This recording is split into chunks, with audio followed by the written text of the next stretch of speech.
wallahi gwaji ne wa wani yaro, kawai gwada shi ne. Nakan tafi da safe nan in je Kaduna, sai in hau jirgi, sai in dira Lagos, in je dan siyo abubuwan da zan siyo. Turan nan sai na dira Lagos, sai zan akwai go-slow, ba damar mota sai na hau mashin. Ina zuwa yaron nan yana gani na, ya faɗi ya gaisuwa ya kaza sai ya karɓi mashin din yana jira mana da ni da dan acaban, sai muka shiga. Da muka fito sai na ce mishi, amma kai me yasa yau wajen shekara 3 ko 4 anan nake samun ka ne? Sai ce ai shi ba nan ne gidansu, kasuwa ce kawai, wurin bookshop kamar ki ce kola bookshop, na ice nan ne gidansu. Na ce a yaya nan ne? Ice kaga can da na dan sa kwano da bulo din nan, in dare nan nake zuwa miƙe, anan na girma. Na ce to daga ina kake? Yace anan ya tashi ya ganshi. To sai ne mishi wata kalma, sai na ce mishi in dauke kan tafi da kai mana, ka je garin mu. Wallahi sai ya faɗi ƙasa kawai yana godiya ga Allah. Kuma ni na dan taya ne kawai, na in dan gwada in ji in dauke ka, wallahi sai faɗi yana godiya ga Allah. Nace za ka yi dan tafi da kai arewa? Ce ko ina ne kawai, daga nan ya dauko kayan shi mu tafi. Ma'ana suna son a rike su, kuma bari ku ji suna jin zafi a ransu cewa an wulakanta su. Na je na yi wata lacca a cikin birnin Kano yau kamar shekara 10 da ta wuce, a cikin birnin Kano ne laccar. Sai wani yaro ya lallabo, sai zo ya same mu, yake ba mu wani labari da ya tayar mana da hankali, ni da marigayi malam Ja'far, Allah ya gafarta mishi. Yaron abin da ya ce ya ji daɗin wa'azin da aka yi jiya, kuma Allah ya saka da alheri. Sai ce amma malam kun ganni nan? Ya ce ya ce to shi ɗin nan gangariyan ɗan iska ne. Ya ce a anguwan nan uban shi da uwar shi suka haife shi, suka kwanta suka mutu, sai aka bashi ya zama ɗan iska. Shi ma kuma sai kafa kungiya ta 'yan iska, duk wanda ya zama maraya ne bai da kowa, ya ce sai ja shi jika, sai mai da shi dan iska. Ya ce muna ji muna gani, a taimake mu yi karatu an ƙi, a taimake mu zama mutanen kirki mu yi sana'a an ƙi. Ya ce kawai ran nan babban alhajin anguwarsu ya gama gyara gidan shi da 'ya'yan shi da komai, ya yi aure, kawai za a tare, da tsakar dare suka dira. Suka ce to wato yanzu nan kai kudinka naka ne kai kadai, daga kai sai 'ya'yanka, to yau wannan amaryar da ka aura kafin ka santa 'ya mace sai mun riga ka. Ya ce wajen su 8 ne sai da suka yi zina da amaryar. Jama'a suna jin zafin abin fa, suna jin zafi. Shine wato mu shigar da 'ya'yanmu cikin gidaje su ci su sha, ko mu yi musu sutura, su kuma mu bassa a waje, koma me zai same su ya same su. Amma fa mutane ne, duk wani mutum da kuka gani babu wanda ƙasa ta taba fashewa ya fito. Mace ce ta tsuguna ta haife shi, sannan yana jin zafi, kana jin zafi. Yadda kake son ka ci daɗi, haka yake so ya ci daɗi, amma shi Allah bai bashi ba. To gaskiya magana dangane da marayu yana daga cikin umarni da kyakkyawa, sannan hana mummuna. Barnace da ke faruwa a cikin anguwanni waɗanda nake sa rai zan yi magana a cikin wa'azin nan, zan jinkirta akai insha Allahu ta'ala. Waɗannan barnace yau sun gallabe mu. Yara ne za ku zo ku samu gari ya waye, sai su taru wajen su 30 suna musun ƙwallon da suka kalla jiya har zuwa 12 dare. Ba sa sana'a, amma kuma suna sa wando mai tsada, suna sa shed mai tsada, ga tabarau mai tsada, ga takalmi mai tsada. Daga ina suke samun wannan kudin? Akuya ce da kike kiwo suke dauka, agwagwar wance ce, kazawa ne, su ne abubuwan da suke daukewa. Akwai wani dattijo, sai aka zo mai ya wadata a gari, sai na je na cewa inna lillahi wa inna ilaihi raji'una. Na ce a me yasa labai? Ce ina ai in mai yayi arha gari an shiga uku. Na ce me yasa? Yace ai waɗannan yaran da suke dan siyan mana da mai suna cin ribar 200 300 din nan a wuni. To in aka ce mai yayi arha, to sana'a su ta kare, su ne suke dawowa da daddare su gallabe mu ai. Yace gwamma man yayi tsada, mu koma muna siye a hannunsu, su ban mu zauna lafiya, suna da dan abinci. Yace amma idan mai yayi arha, to ba za a samu a wurin su ba, kowa zai je gidan mai. Ya ce to in dare sai su dawo jikinmu. Inna lillahi wa inna ilaihi raji'un. Allah ya kiyaye, Allah ya tsare. To wannan kenan. Sannan abu na biyu a dawo da makarantu su ringa gudanuwa a bisa tsari na tarbiyya. Duk malamin da za a ɗauka jama'a kun ga akwai ka'ida ta ɗaukan malamin makaranta. Wannan malami ko malamin islamiyya ne, ba wai wanda ya iya karatu ba, a yana da tarbiyya. Misali jama'a, a wani gari muka je aka kawo min kokan wani malamin islamiyya, yana karantar da maza, yana karantar da mata, yana karantar da samari da 'yan mata, amma 'yan matan shi tara a cikin ɗaliban 'yan matan shi tara a cikin ɗaliban. Sai na ce amma ku da za ku ɗauke shi ba ku bincika ba? Suka ce suna zaune ne ba su da malami, aka turo musu shi ya zo ya musu irin NYSC bautar ƙasa ɗin nan, yana ne yana karantarwa. Ya aka gano haka? A ran nan ne wani aboki mu ya je ainihin gidan wani abokin shi, sai ya samu ga wani yana taɗi da 'yar gidan wani, sai ce masha Allah, sai ya mishi magana, wani shi yake neman 'yarka dama? Sai ya ce shi yake neman ta. Sai ce ai ni ma yana neman kanwan matata. To mutumin da bai da aiki yana neman 'yan mata biyu a lokaci guda? Wannan yasa sai suka zauna aka ce ai bincike, sai aka gano a cikin islamiyar kawai yana da 'yan mata guda tara. Wannan rubdugu har ina jama'a? Saboda Allah. To kun ga babu tarbiyya. Yanzu wannan koken muna da shi a mafiyancin makarantun islamiyya. Malamin islamiyya wani yana son wance.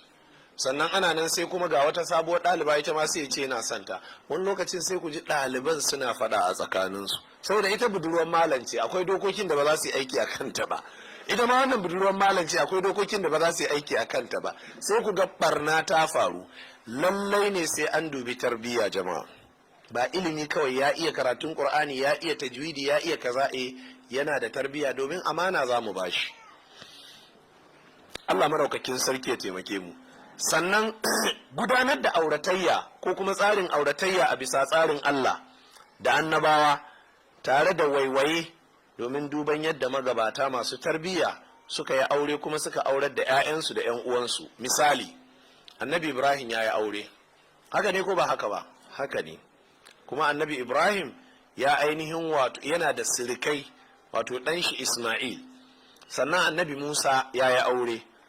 Sannan annabi Muhammad sallallahu alaihi wasallama ya auri as-sayyida Khadija, ya kuma auri Aisha, sannan ya auri Ummu Salama. Sannan Abu Talha ya auri Ummu Sulaimin.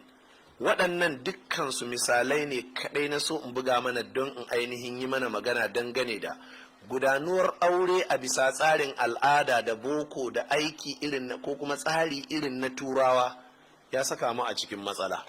Misali, ya ake neman aure a musulunci? Ina jin da yawa saboda al'ada ta rufe mu jama'a ba musamman yadda ake neman aure a musulunci ba. Shi yasa so da dama 'yan matan nan sai wani ya tare ta taɗi da ita ba a bisa tsari da musulunci ba. Samarin nan sai wani ya samu 'yar jama'a ya ta taɗi da ita ba a bisa tsari da musulunci ba. Wato tsarin farko dangane da aure ko kuma ainihin auratarwa shine ku ɗan saurara da kyau.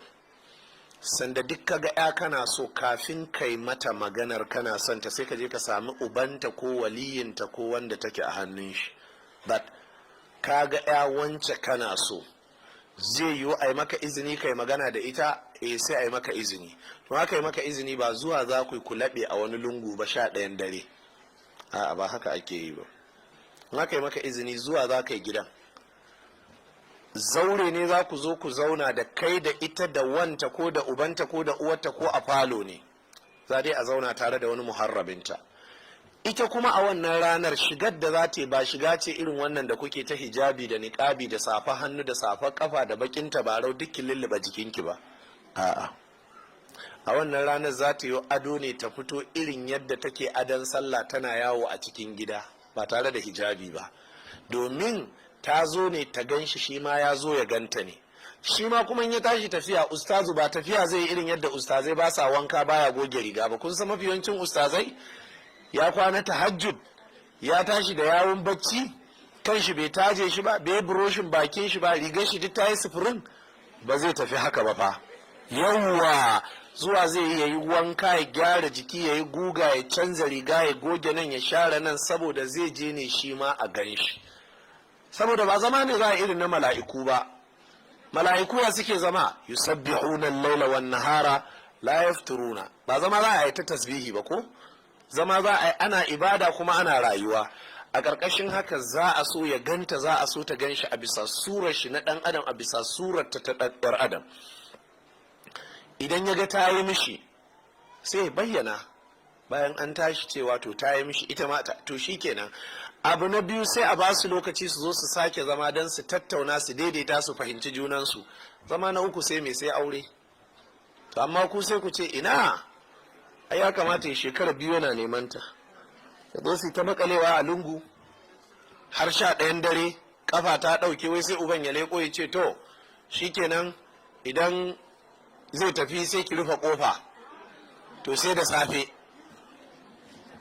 To wannan kuskure ne jama'a, wallahi ya haifar da barna mai yawa da gurɓacewar tarbiyya. Ashe idan kun fahimce ni za ku ga waɗannan abubuwan da ake a yau al'adu ne. Shine in ga yarinya kana so kawai sai ka tare ta sai kai ta taɗi da ita, da ka ji ƙarar besfa ubanta ko ka ji ƙarar mota ubanta sai ka kauce. A mugun abu ka zo yi, shi yasa kake kaucewa. Amma abin alheri ne, to abin alheri ne amma baka sanar da uban ba, to me yasa baka sanar da uban ba? Sannan kun ga ba a yi wa mutum izinin ya zo ya nemi yarinya in ba aurar da ita za a yi ba. Wannan irin abin da kuke a ce cewa to ya zo ya ci gaba da neman ta, za a yi mata aure nan da baɗi, ko kuma in ta gama makaranta za a yi mata aure. Jama'a wannan ba musulunci ba ne. A bari in Allah ya kai mu baɗi ɗin, a bari ɗin Allah ya kai mu ta gama makaranta ɗin, amma cewar wai ya ci gaba da neman ta, wannan yana haifar da barna jama'a, domin za su ci gaba da tsayawa suna zance ko su ci gaba da zama suna zance tun suna faɗin maganganu masu ma'ana sai ya koma ba ma'ana. Tsakani da Allah a ce saurayi ya shekara dindi yana zuwa yana taɗi da budurwa, me yake gaya mata? Ma'ana duk abin da ya gano a sabon garin Zaria zai ba ta labari, duk abin da ya je tudun jikun ya gani zai ba ta labari, duk abin da ya gano daga Kaduna zai ba ta labari. Me suke taɗawa? Abin da ake so ake yi su tattauna, ta ji shi waye, shi ya ji ita waye, su zauna su yi maganganu masu ma'ana, su fahimci juna. Zama ɗaya biyu ya isar an yi haka. In ba haka ba wannan irin taɗi da ya shigo al'ada ba daidai ba ne jama'a. Wannan al'adar Hausa kenan, amma a al'adar 'yan boko abin ya wuce haka. Da ya ganta yana so kawai shi kenan sai ba ta lamba waya, ita ma sai ta karɓi lamba waya, sai a yi exchanging shi kenan. Me zai biyo baya? Sai can sai buga mata waya da la'asar cewa to zai zo ya ɗauke ta za su tafi dina. Abin da suke kenan. Sai zo ya ɗauke ta karfe 7 na magariba, sai su tafi wani hotel su zauna a kawo musu abinci su ci, sai su kama ɗaki su kwanta su huta har zuwa karfe 10 sai dawo da ita gidansu. Shikenan sai a ci gaba. Abin da nake cewa tsakani da Allah ku gaya min yadda za a yi aure ya albarka in an yi, ku gaya min yadda za a haifi 'ya'ya masu mutunci a bisa haka. Ba za a samu ba. Wannan ya taimaka wajen gurɓacewar tarbiyya. Sannan in aka zo aure ku duba abubuwan da ake al'ada. Abin da muka sani a aure jama'a shine sadaki. Shi ko sadaki hadisi ya zo kyakkyawa a cikin littafin al-Mustadrak na al-Imam Abi Abdullah al-Hakim. Annabi ya ce albarka aure ta danganci sauƙin shi, don ba siyar da 'yar ake ba. Irin wannan sadaki da muka ji ana sawa yanzu 20,000, 30,000, 50,000, 100,000, gaskiya ya wuce tsari. Don matsalar ita ce za ku ce ne to ai ana so a sai mata gado da katifa. In aka sai mata gado da katifa a cikin sadakinta ba a yi mata adalci ba. Gado da katifa a wuyan mijinta ike. Na gado da ina za a aje gadon ba a ɗaki ba? To me yasa ba a ce kawo sadaki daidai da wanda za a sai mata ɗaki ba? Da ɗakin, da gadon, da katifar, da leda, da kafet, da air condition, da komai, hatta cokali a wuyan shi yake. Idan kun